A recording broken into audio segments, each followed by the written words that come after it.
नमस्कार दोस्तों, आपके अपने YouTube channel cube technical classes में आपका बहुत बहुत स्वागत है। इस वीडियो में हम इलेक्ट्रिशियन थ्योरी के बहुत ही महत्वपूर्ण क्वेश्चन कर रहे हैं जो कि आपके प्रीवियस एग्जाम डीएमआरसी में पूछे गए थे। यह सेशन हमारे लिए बहुत ही महत्वपूर्ण है तथा आपको वीडियो को लास्ट तक जरूर देखना है तथा वीडियो को स्टार्ट करने से पहले हमारे वीडियो को शेयर जरूर करें तथा वीडियो को लाइक जरूर करें। बिना देरी के हम अपनी क्लास को स्टार्ट करते हैं। आज का हमारा बहुत ही महत्वपूर्ण क्वेश्चन है तथा आपको कमेंट सेक्शन में इसका आंसर बताना है। एल्यूमिनियम सोल्डर, जो एल्यूमिनियम सोल्डर होता है इसका गलनांक क्या होता है? आपको बताना है एल्यूमिनियम सोल्डर होता है इसका गलनांक क्या होता है। ऑप्शन है 178 डिग्री सेंटीग्रेड से 250 डिग्री सेंटीग्रेड। ऑप्शन बी दे रखा है 200 डिग्री सेंटीग्रेड से 250 डिग्री सेंटीग्रेड। ऑप्शन सी दे रखा है 200 डिग्री सेंटीग्रेड से 215 डिग्री सेंटीग्रेड। और ऑप्शन डी दे रखा है 170 डिग्री सेंटीग्रेड से 215 डिग्री सेंटीग्रेड। तो आपको बताना है जो एल्यूमिनियम सोल्डर होता है इसका गलनांक बिंदु क्या होता है। तो आप सभी को ध्यान रखना है जो एल्यूमिनियम सोल्डर होता है इसका गलनांक बिंदु होता है 190 डिग्री सेंटीग्रेड, यानी कि यह फिक्स पॉइंट है। 190 डिग्री सेंटीग्रेड का गलनांक बिंदु होता है। तो इसका जो एवरेज वैल्यू दे रखी है ऑप्शन डी 170 डिग्री सेंटीग्रेड से 215 डिग्री सेंटीग्रेड इसका राइट आंसर हो जाएगा। एक दे रखा है 178 डिग्री सेंटीग्रेड से 250 डिग्री सेंटीग्रेड, लेकिन जो 250 डिग्री सेंटीग्रेड है यह बहुत ही ज़्यादा दे रखा है, इसलिए इसका गलत आंसर हो जाएगा और ऑप्शन डी इसका राइट आंसर हो जाएगा। अगले क्वेश्चन की ओर आगे बढ़ते हैं। अगला क्वेश्चन है हमारा, आपको बताना है, बहुत ही महत्वपूर्ण क्वेश्चन है। 20 ओम वाले R1 पर 40 वोल्टेज तथा 30 ओम वाले R2 पर 60 वोल्टेज और 90 ओम वाले R3 पर 180 का IR ड्रॉप उत्पन्न करता है। यह सभी श्रेणी क्रम में लगे हुए हैं, यानी कि किस क्रम में लगे हुए हैं? श्रेणी क्रम में लगे हुए हैं। तो इस पर लगाया गया वोल्टेज, यानी कि जो टोटल वोल्टेज है हमको इसका मान निकालना है, यानी कि VT टोटल वोल्टेज का मान निकालना है। तो ये किस क्रम में? श्रेणी क्रम में लगे हुए हैं। क्या क्या दे रखा है? एक तो दे रखा है R1, R2 और R3। ये दे रखा है R1, ये दे रखा है R2 और ये दे रखा है R3। इसके अंतर्गत हमको क्या निकालना है? वोल्टेज का मान निकालना है। तो श्रेणी क्रम में क्या होता है? श्रेणी क्रम में जो धारा का मान होता है वह समान यानी इक्वल रहता है तथा वोल्टेज का मान क्या रहता है? VT का मान, जो सभी प्रतिरोधों पर जो वोल्टेज ड्रॉप होता है यह टोटल होता है, यानी कि V1 plus V2 plus V3 हो जाएगा। तो इसका मान क्या दे रखा है? V1 का मान दे रखा है 40 वोल्टेज, V2 का मान दे रखा है 60 वोल्टेज और V3 का मान कितना दे रखा है? 180 वोल्टेज। तो हम इनका सभी का टोटल कर लेंगे। कितना हो जाएगा? 40 प्लस 60 प्लस 180। तो कितना हो गया? 40 और 60 हो गए 100 और 100 और 180 280 वोल्टेज, यानी कि उसमें टोटल वोल्टेज कितना है? 200 वोल्टेज हो जाएगा। तो इसका राइट आंसर क्या हो जाएगा? Option D. ऑप्शन डी इसका राइट आंसर हो जाएगा। अगले क्वेश्चन की ओर आगे बढ़ते हैं। अगला क्वेश्चन है जो कि बहुत ही महत्वपूर्ण है, आपको बताना है 3 फेज स्टार कनेक्टेड, यानी 3 फेज दे रखा है स्टार कनेक्शन में वाइंडिंग के एक फेज को शॉर्ट सर्किट किया गया है, यानी कि क्या दे रखा है? स्टार कनेक्शन में दे रखा है और एक को शॉर्ट सर्किट कर दिया गया है। तो एमीटर निम्नलिखित में से क्या दर्शाएगा? जो एमीटर लगा हुआ है तो वह क्या दर्शाएगा? ऑप्शन ए शॉर्ट किए गए फेज में उच्च प्रवाह दर्शाएगा। ऑप्शन बी सभी तीनों फेजों में समान प्रवाह दर्शाएगा। ऑप्शन सी शॉर्ट किए गए फेज में शून्य करंट दर्शाएगा। ऑप्शन डी शॉर्ट किए गए फेज में निम्न प्रवाह दर्शाएगा। तो आप सबको ध्यान रखना है, यदि कोई भी परिपथ शॉर्ट सर्किट हो जाता है, यानी क्या हो जाता है? शॉर्ट सर्किट हो जाता है। तो शॉर्ट सर्किट हो जाता है तो हमें क्या लगता है? झटका लगता है। क्यों लगता है? क्योंकि इसमें प्रतिरोध का मान कम हो जाता है और धारा का मान क्या हो जाता है? उच्च हो जाता है। तो इसमें क्या होगा? शॉर्ट किए गए फेज में उच्च प्रवाह हो जाएगा, यानी कि इसमें उच्च धारा का प्रवाह हो जाएगा। तो इसका राइट आंसर क्या हो जाएगा ऑप्शन के अनुसार? Option A is the right answer हो जाएगा। अगले क्वेश्चन की ओर आगे बढ़ते हैं। अगला क्वेश्चन है हमारा बहुत ही महत्वपूर्ण है, आपको बताना है हस्तचालित घूर्णक प्रतिरोध स्टार्टर वाले स्लिप रिंग इंडक्शन मोटर में विध्रुवीय अंतरपासन यानी इंटरलॉकिंग किस तरह से जुड़ता है, यानी जो इंटरलॉकिंग होता है वह किस तरह से होता है। ऑप्शन ए कॉन्टैक्टर टाइप स्टार्टर के इंच बटन के समान। ऑप्शन बी स्टार्टर बटन के श्रेणी क्रम में होता है। ऑप्शन सी स्टार्टर बटन के समांतर क्रम में होता है। ऑप्शन डी लिमिट स्विच के समान होता है। तो आपको ध्यान रखना है जो स्लिप रिंग इंडक्शन मोटर होती है, स्लिप रिंग इंडक्शन मोटर, इसको स्टार्ट करने के लिए किसका प्रयोग किया जाता है? रोटर प्रतिरोध स्टार्टर का प्रयोग, यानी कि रोटर प्रतिरोध स्टार्टर होता है, इसका प्रयोग स्लिप रिंग मोटर को इंडक्शन मोटर को स्टार्ट करने के लिए इसका प्रयोग करते हैं। तथा इसमें क्या होता है? 3 प्रतिरोध लगे हुए होते हैं।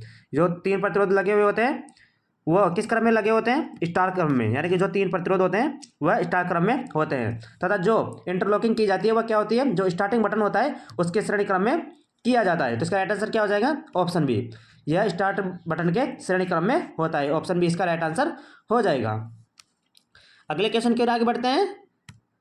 अगला क्वेश्चन है हमारा बहुत ही महत्वपूर्ण है, आपको बताना है अग्निमत यानी फ्यूज, फ्यूज होता है किस सिद्धांत पर कार्य करता है? यानी जो फ्यूज होता है वह किस सिद्धांत पर कार्य करेगा? ऑप्शन ए स्थिर विद्युत प्रभाव पर, ऑप्शन बी ताप प्रभाव पर, ऑप्शन सी रसायन प्रभाव पर, ऑप्शन डी चुंबकीय प्रभाव पर।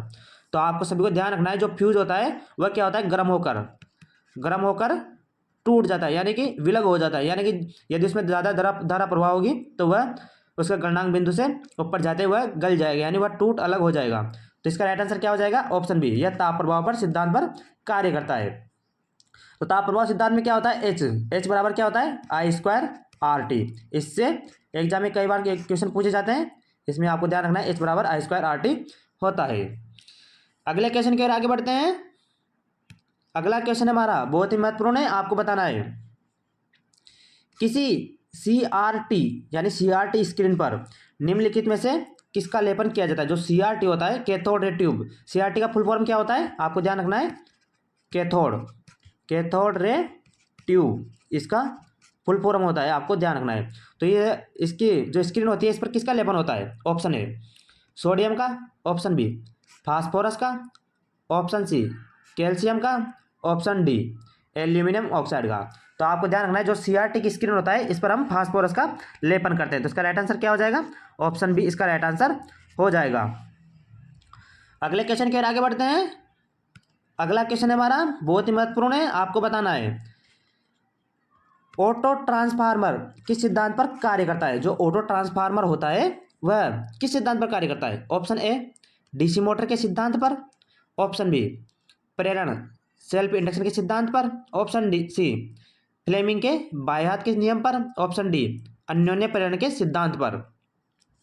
तो आप सभी को ध्यान रखना है जो ऑटो ट्रांसफार्मर होता है, ऑटो ट्रांसफार्मर क्या होता है? इसके अंतर्गत एक ही वाइंडिंग होती है, एक ही वाइंडिंग का इसमें प्रयोग किया जाता है, जिसको ही हम प्राथमिक व द्वितीयक वाइंडिंग के रूप में बदल लेते हैं, प्राथमिक व द्वितीयक वाइंडिंग के रूप में बदल लेते हैं। इससे क्या होता है? एक ही वाइंडिंग का प्रयोग करेंगे तो इसमें ताम्र हानियाँ होती है, यानी कि जो ताम्र हानि होती है कम होती है, यानी इसमें जो धातु प्रयोग की जाती है, जो हम धातु का प्रयोग करते हैं तांबे का, वो उसका भी प्रयोग कम होगा और हानियाँ भी कम हो जाएगी। तो आपको ध्यान रखना है जो ऑटो ट्रांसफार्मर होता है वह सेल्फ इंडक्शन यानी कि सेल्फ इंडक्शन के सिद्धांत पर कार्य करता है। तो इसका राइट आंसर तो क्या हो जाएगा? ऑप्शन बी इसका राइट आंसर हो जाएगा। इसी के अलावा आपको ध्यान रखना है जो अन्योन्य प्रेरण होता है इस पर कौन कार्य करता है? ट्रांसफार्मर किस पर कार्य करता है? अन्योन्य प्रेरण के सिद्धांत पर कार्य करता है। और फ्लेमिंग के बाह्य हाथ के नियम पर कौन काम करता है? मोटर। जो मोटर होते हैं वह फ्लेमिंग के बाह्य हाथ के नियम पर कार्य करता है। और आपको ध्यान रखना है जो ऑटो ट्रांसफार्मर होता है इसका प्रयोग किसमें किया जाता है? बूस्टर के रूप में, यानी कि जो ऑटो ट्रांसफार्मर होता है इसका प्रयोग बूस्टर के रूप में करते हैं। अगले क्वेश्चन की ओर आगे बढ़ते हैं। अगला क्वेश्चन है जो बहुत ही महत्वपूर्ण है, आपको इसका जवाब देना है कौन सा शब्द विद्युत रोधन की डाइलेक्ट्रिक शक्ति या डाइलेक्ट्रिक स्ट्रेंथ को बताता है? जो आपको बताना है जो वो कौन सा शब्द है जो कि विद्युत रोधन की डाइलेक्ट्रिक शक्ति को दर्शाता है। ऑप्शन ए शीर्ष प्रतिलोम वोल्टेज, ऑप्शन बी बाधित वोल्टेज, ऑप्शन सी शीर्ष voltage, option D breakdown voltage. तो आप सभी को ध्यान रखना इसका राइट आंसर हो जाएगा ऑप्शन डी। जो ब्रेकडाउन वोल्टेज होता है वह डाइलेक्ट्रिक शक्ति को बताता है। अगले क्वेश्चन की ओर आगे बढ़ते हैं। अगला क्वेश्चन है हमारा स्थायी चुंबक कुंडली उपकरण निम्नलिखित में से किसे पढ़ सकेगा? तो आपको बताना जो स्थायी चुंबक कुंडली उपकरण होता है वह किसको पढ़ेगा? यानी कि क्या होता है ये स्थायी यानी कि परमानेंट मैग्नेट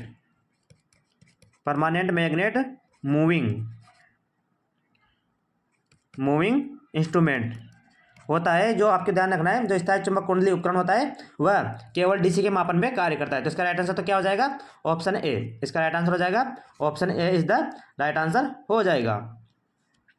अगला क्वेश्चन है जो कि बहुत ही महत्वपूर्ण है, आपको वीडियो को लास्ट तक जरूर देखना है क्योंकि इसमें हम जो एग्जाम में क्वेश्चन आए हैं वही कर रहे हैं। तो आपको इनका राइट आंसर बताना है कौन सा समीकरण किसी दोलन को कोणीय आवृत्ति ओमेगा को व्यक्त करेगा? जो ओमेगा होता है, ओमेगा बराबर क्या होता है? ऑप्शन ए ओमेगा बराबर होता है F upon pi, option B omega बराबर होता है two pi into F, option C omega बराबर होता है एफ अपॉन टू पाई और ओमेगा बराबर होता है टू पाई अपॉन एफ। तो आपको ध्यान रखना है जो ओमेगा कोणीय आवृत्ति होती है ओमेगा बराबर होता है टू पाई इंटू एफ होता है। तो इसका राइट आंसर क्या हो जाएगा? ऑप्शन बी इसका राइट आंसर हो जाएगा।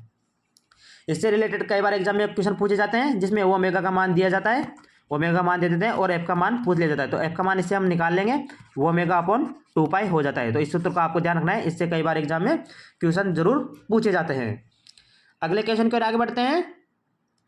अगला क्वेश्चन है हमारा, किसी फ्यूज को किसी सहवाहक से किस तरह जोड़ा जाना चाहिए? यानी कि जो कोई फ्यूज तार है उसको किसी सहवाहक या जो उपकरण होता है उसे किस क्रम में जोड़ना चाहिए?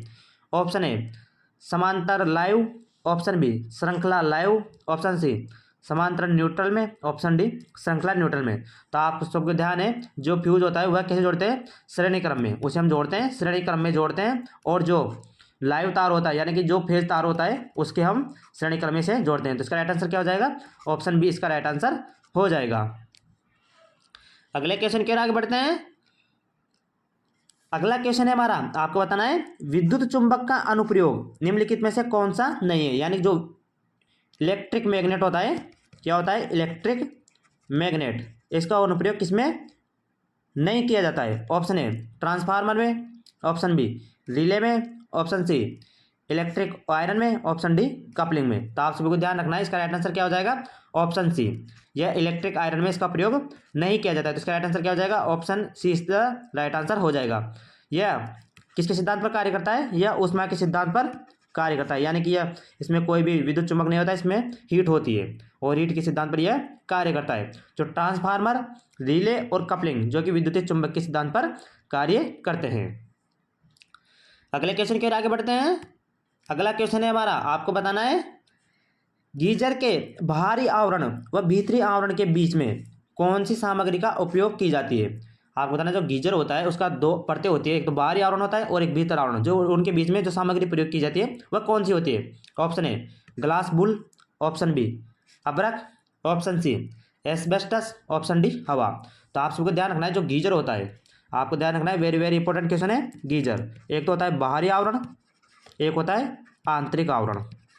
जो बाहरी आवरण होता है वह किसका बना होता है? आपको ध्यान रखना है माइल्ड स्टील, यह बना होता है माइल्ड स्टील का बनाया जाता है। और जो आंतरिक आवरण होता है वह किसका बना होता है? यह तांबे का होता है। तो तथा इसके बीच में जो परत होती है इसमें कौन सामग्री प्रयोग की जाती है? ग्लास बुल, यानी कि इसमें ग्लास बुल सामग्री का प्रयोग किया जाता है। तो इसका राइट आंसर क्या हो जाएगा? ऑप्शन ए, ऑप्शन ए इसका राइट आंसर हो जाएगा। और यह कौन सी धातु होती है? यह होती है, एक तो होती है ऊष्माशोषी और एक होती है ऊष्मारोधी। तो यह कौन सी होती है? यह ऊष्मारोधी होती है। आपको ध्यान रखना है, यह ऊष्मा का अवशोषण नहीं करती है, यह ऊष्मारोधी होती है। तो इसका राइट आंसर क्या हो जाएगा? Option A is the right answer हो जाएगा। अगले क्वेश्चन की ओर आगे बढ़ते हैं। अगला क्वेश्चन है हमारा, किस मोटर को न्यूनतम रखरखाव की जरूरत होती है? यानी कि किस मोटर होती है जो कि इसको न्यूनतम रखरखाव की आवश्यकता होती है? Option A slip ring induction motor, option B DC series motor, option C squirrel cage induction motor, option D DC shunt motor. तो आप सभी को ध्यान रखना है जो स्क्विरल केज इंडक्शन मोटर होती है उसे कम रखरखाव की आवश्यकता होती है। तो इसका राइट आंसर क्या हो जाएगा? ऑप्शन सी इसका राइट आंसर हो जाएगा। अगले क्वेश्चन की ओर आगे बढ़ते हैं। अगला क्वेश्चन है हमारा, आपको बताना है मुख्य संपर्कों मेन कॉन्टैक्ट, जो मेन कॉन्टैक्ट होता है एक तो की तुलना में सहायक कॉन्टैक्ट यानी एक्सिलरी कॉन्टैक्ट होता है के बारे में कौन सा विकल्प सही है? यानी कि आपको बताना इन दोनों के बारे में तुलना करनी है कि कौन सा कथन सही है। ऑप्शन ए कम वोल्टेज ले जाता है, ऑप्शन बी मुख्य संपर्क की सहायता से अतिरिक्त विद्युत ले जाना, ऑप्शन सी कम करंट ले जाना, ऑप्शन डी उच्च लोड ले जाना। तो आप सबको ध्यान रखना है जो मुख्य संपर्क होता है मेन कॉन्टैक्ट उसमें क्या होता है? प्रतिरोध भी कम होगा। क्या होगा? प्रतिरोध कम होगा। तो धारा का मान क्या होगा? ज़्यादा, धारा का मान ज़्यादा हो जाएगा। और जो ऑक्सिलरी कॉन्टैक्ट होता है इसमें प्रतिरोध हो जाएगा, यानी प्रतिरोध का मान बढ़ जाएगा। तो प्रतिरोध का मान बढ़ जाएगा तो इसमें क्या हो जाएगा? धारा का मान कम हो जाएगा। तो आपको ध्यान रखना, इसका राइट आंसर क्या हो जाएगा? ऑप्शन सी, यह कम करंट को ले जाएगा, यानी कम करंट इसके अंतर्गत जाएगा। किसके अंतर्गत? ऑक्सिलरी कॉन्टैक्ट के अंतर्गत में कम करंट जाएगा। Option C is the right answer हो जाएगा। अगले क्वेश्चन की ओर आगे बढ़ते हैं। अगला क्वेश्चन है हमारा, आपको बताना है, वेरी वेरी इंपॉर्टेंट क्वेश्चन है। एक 4 पोल एकल परत सिंगल परत दे रखा है और लैप वाउंडिंग आर्मेचर में समांतर परतों की संख्या कितनी होगी, यानी किस में दे रखा है, लैप वाउंड में दे रखा है। तो आर्मेचर में समांतर परतों की संख्या कितनी होती है? ऑप्शन ए 8 हो जाएगी, ऑप्शन बी 4 हो जाएगी, ऑप्शन सी 6 हो जाएगी, ऑप्शन डी 2 हो जाएगी। तो आप सभी को पता है लैप वाउंड में जो आर्मेचर में समांतर पथों की संख्या होती है वह उसी के बराबर होती है। तो इसका राइट आंसर तो क्या हो जाएगा, 4 पोल है तो इसमें समांतर पथों की संख्या भी 4 हो जाएगी। ऑप्शन बी इसका राइट आंसर हो जाएगा। और इसी के अंतर्गत यदि क्या होता, वेव वाउंड होता, क्या होता, वेव वाउंड होता, तो इसमें समांतर पथों की संख्या कितनी होती है, इसमें फिक्स है, वेव वाउंड में समांतर पथों की संख्या हमेशा 2 होती है। तो आपको ध्यान रखना है जो वेव वाउंड होता है इसमें क्या होता है, इसका प्रयोग उच्च वोल्टेज यानी कि उच्च वोल्टेज प्लस कम धारा, तो उच्च वोल्टेज होगी तो इसमें क्या होगा, कम धारा के लिए वेव वाउंड का प्रयोग किया जाता है। और लैप वाउंड का प्रयोग कहाँ पर किया जाता है, अधिक धारा, इसमें क्या होगा, अधिक धारा होगी और प्लस कम वोल्टेज। कई बार एग्जाम में पूछा जाता है कि लैप वाउंड में जो होता है उसमें क्या होता है, तो इसके अंतर्गत अधिक धारा होती है और कम वोल्टेज होता है, और वेव वाउंड में उच्च वोल्टेज होता है और कम धारा का इसमें प्रयोग किया जाता है। अगले क्वेश्चन की ओर आगे बढ़ते हैं। अगला क्वेश्चन है हमारा, आपको बताना है किसी मोटर की घूर्णन की दिशा को कौन निर्धारित करता है, यानी कि जो किसी मोटर की घूर्णन की दिशा होती है इसकी दिशा को कौन निर्धारित करेगा। ऑप्शन ए एम्पियर के दाएं हाथ का पकड़ का नियम, ऑप्शन बी फ्लेमिंग के बाएं हाथ का नियम, ऑप्शन सी फ्लेमिंग के दाएं हाथ का नियम, ऑप्शन डी मैक्सवेल के कॉर्क स्क्रू नियम। तो आप सभी को बताना है, पता है यदि मोटर आ जाता है तो इसमें क्या हो जाता है, फ्लेमिंग के बाएं हाथ का नियम हो जाता है। तो इसका राइट आंसर तो क्या हो गया, इसका राइट आंसर हो गया option B, option B is the right answer. और यदि इसमें इसी की जगह क्या होता, जनरेटर, जनरेटर होता तो इसका राइट आंसर क्या हो जाता, फ्लेमिंग का दायां हाथ का नियम हो जाता। अगले क्वेश्चन की ओर आगे बढ़ते हैं।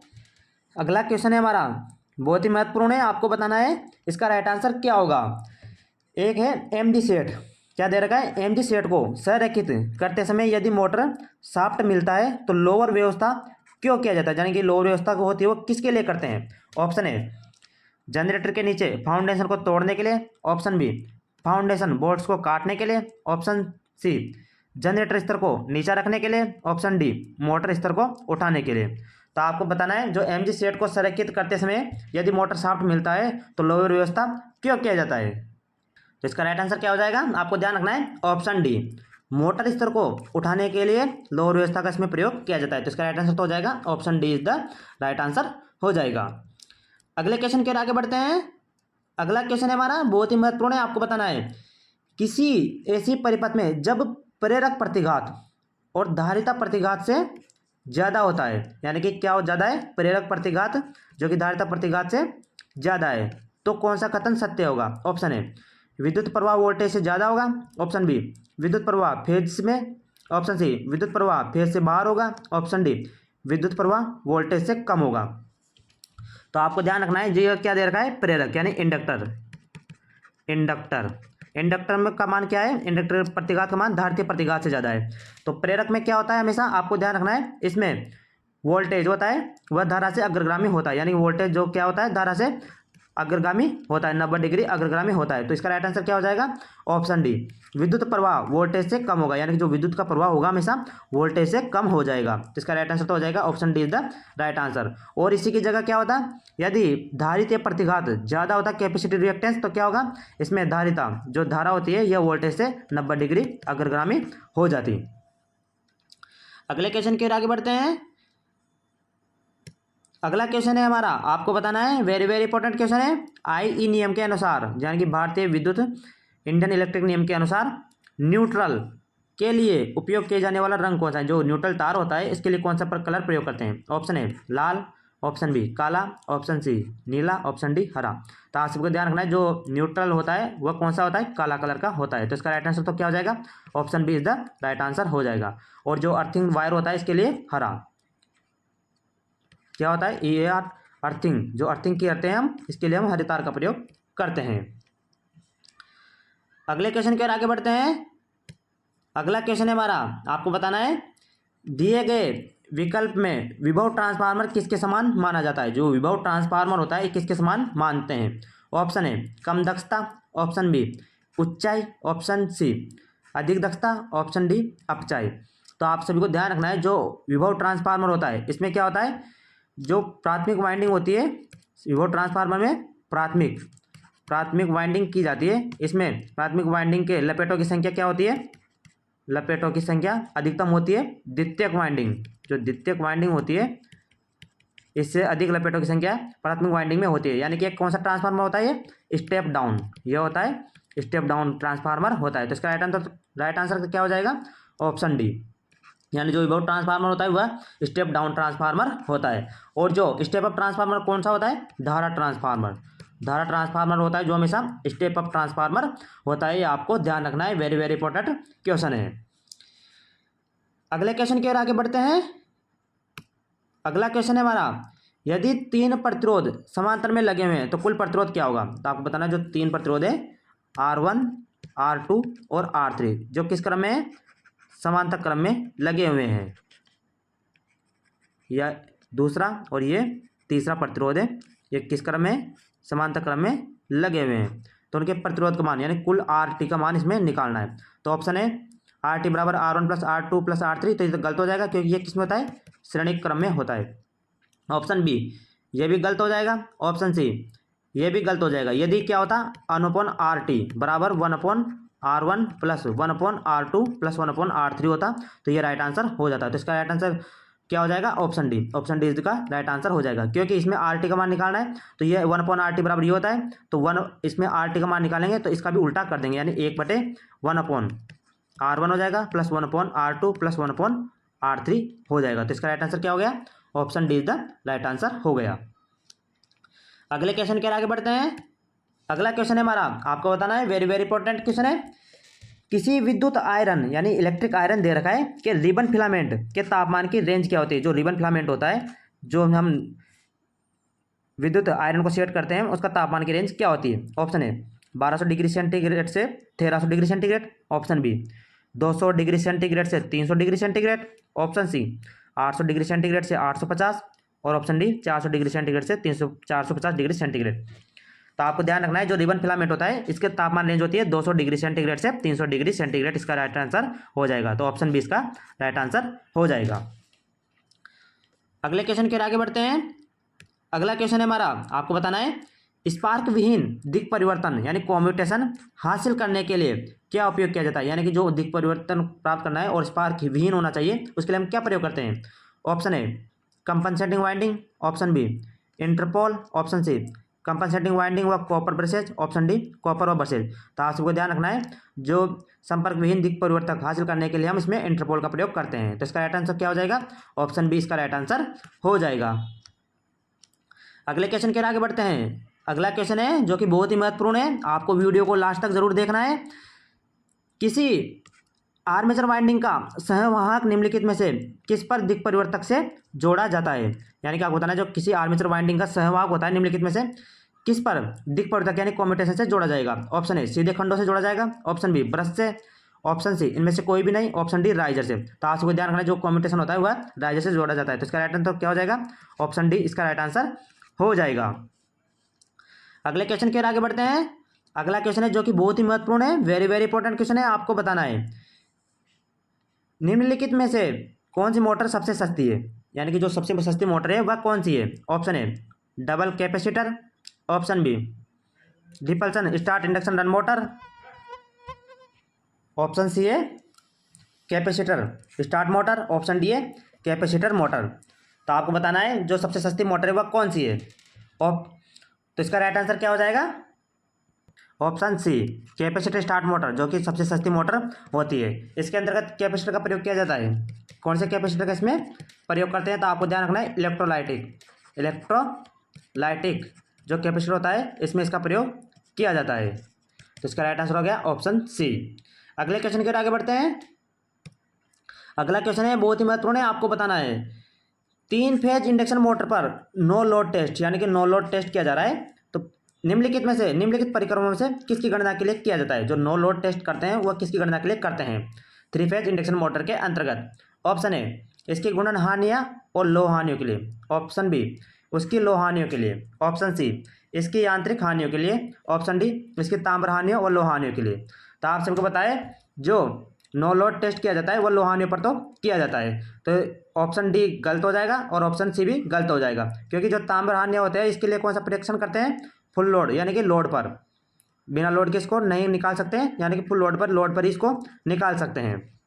तो दोनों गलत हो गए। ऑप्शन बी जो कि लोहान्य ये सही है, और इसके साथ साथ में हम इसकी नो लोड टेस्ट के द्वारा गुणन हानियाँ भी ज्ञात कर सकते हैं। तो इसका राइट आंसर क्या हो जाएगा, ऑप्शन है, इसकी गुणन हानियाँ और लोहानियों को हम इससे ज्ञात कर सकते हैं।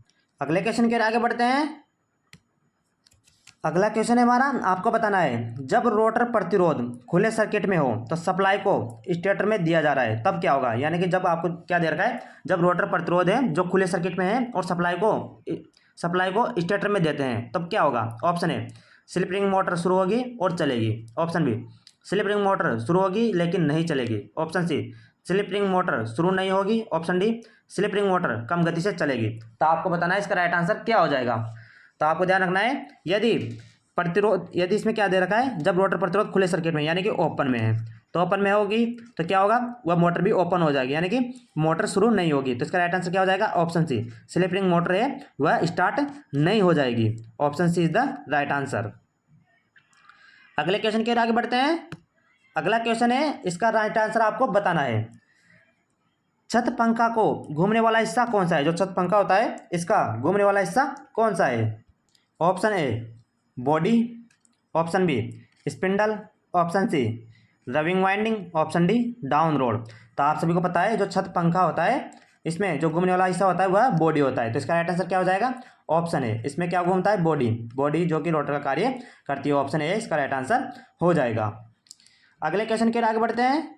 अगला क्वेश्चन है हमारा, बहुत ही इंपॉर्टेंट क्वेश्चन है, आपको बताना है निम्नलिखित में से उस विकल्प को चुनें जिसे स्टेटेड पोल मोटर में पाया जाता है, यानी कि आपको बताना है जो स्टेटेड पोल मोटर होता है उसमें क्या पाया जाता है। ऑप्शन ए दिक् परिवर्तक, ऑप्शन बी उपकेंद्रीय स्विच, ऑप्शन सी घूर्णक, ऑप्शन डी कैपेसिटर।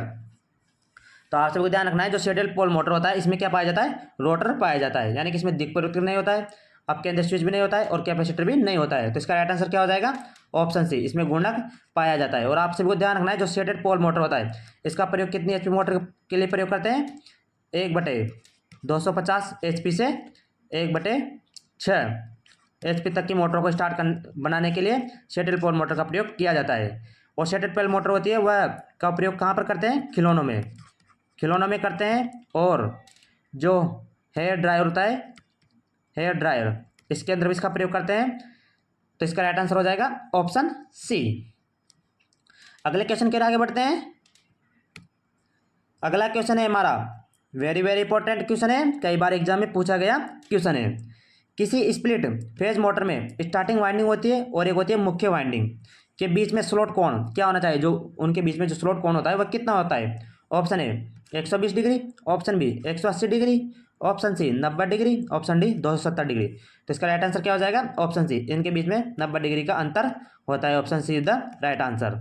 और 3 फेज के अंतर्गत कितना होता है, 3 फेज के अंतर्गत 120 डिग्री का होता है। और ट्रांसफार्मर होता है, इसके बीच में जो आपको ध्यान रखना प्राथमिक वाइंडिंग और द्वितीयक वाइंडिंग होती है, इसमें फेज कोण होता है वह 180 डिग्री का होता है। यह भी आपको ध्यान रखना है। अगले क्वेश्चन के आगे बढ़ते हैं। अगला क्वेश्चन हमारा, सीरीज में लगे 5 कार्बन जिंक सेल है 5 है, और का आउटपुट वोल्टेज कितना होगा, यानी कि इसका हम क्या निकालना है, आउटपुट वोल्टेज का मान निकालना है। तो किस में लगे हुए हैं, श्रेणी क्रम में लगे हुए हैं। तो कार्बन जिंक सेल होता है, इसका जो वोल्टेज होता है विद्युत वाहक बल कितना होता है, तो आपको ध्यान रखना है इसका विद्युत वाहक बल होता है 1.5 वोल्टेज होता है। तो 1.5 वोल्टेज श्रेणी क्रम में लगे हुए हैं, तो इनको हम क्या कर देंगे, जोड़ देंगे। तो यानी कि 1.5 × 5 से गुणा कर देंगे, तो कितना हो जाएगा 7.5, यानी 15 5 75 होते हैं, 7.5 वोल्टेज इनका टोटल वोल्टेज हो जाएगा। तो इसका राइट आंसर तो क्या हो जाएगा, ऑप्शन बी, इसका राइट आंसर हो जाएगा 7.5 voltage is the right answer हो जाएगा। अगले क्वेश्चन के आगे बढ़ते हैं। अगला क्वेश्चन है हमारा बहुत ही इंपॉर्टेंट क्वेश्चन है, आपको बताना है प्रेरित ईएमएफ की दिशा हमेशा ऐसी होती है कि यदि ईएमएफ के लिए जिम्मेदार बहाव, यानी कि जो ईएमएफ उत्पन्न करता है में परिवर्तन का विरोध करता है, यानी जिसका कारण विरोध करता है, यह गति के विरुद्ध प्रभाव को सेटअप करता है, वह कौन सा नियम होता है। ऑप्शन ए ओम का नियम होता है, ऑप्शन बी किरचॉफ का नियम, ऑप्शन सी लेंज का नियम होता है, ऑप्शन डी फैराडे का नियम होता है। तो आप सबको पता है यदि कोई भी दिशा ऐसी होती है जो ईएमएफ जिसका कारण वह उत्पन्न होती है वह उसी का विरोध करती है, तो वह लेंज का नियम होता है। तो इसका राइट आंसर क्या हो जाएगा? Option C is the right answer. और आपको ध्यान रखना है जो लेंज के नियम के अनुसार ई बराबर क्या होता है? -n d∅/dt, यह इसका सूत्र होता है। ये आपको ध्यान रखना है, वेरी वेरी इंपॉर्टेंट सूत्र है। तो इसका राइट आंसर तो हो जाएगा ऑप्शन सी, लेंज का नियम इज द राइट आंसर। अगले क्वेश्चन की ओर आगे बढ़ते हैं। अगला क्वेश्चन है हमारा, मध्यम प्रतिरोध के सीधे माप के लिए किसका उपयोग करते हैं? यानी जो मध्यम प्रतिरोध है इसको हम मापना है और सीधे माप के लिए किसका प्रयोग करेंगे? Option A megger, option B धारा मापी, ऑप्शन सी ओम मापी, ऑप्शन डी वोल्ट मापी। तो आपको ध्यान रखना जो मध्यम प्रतिरोध को सीधे माप के लिए ओम मापी का प्रयोग किया जाता है। तो इसका राइट आंसर क्या हो जाएगा? Option C. और उच्च प्रतिरोध मापने के लिए मेगर का प्रयोग करते हैं, आपको ध्यान रखना है। तो इसका राइट आंसर हो गया ओम मापी इज द राइट आंसर। इसी के साथ आज की वीडियो हमारी ये समाप्त होती है। यदि हमारे द्वारा बताए गए क्वेश्चन आपको अच्छे लगे हो तो हमारे चैनल को सब्सक्राइब जरूर करो तथा बेल आइकन को जरूर दबाओ तथा ऐसी ही हमारी वीडियो को शेयर जरूर करना। इसी के साथ हम अपनी वीडियो को यही समाप्त करते हैं। धन्यवाद।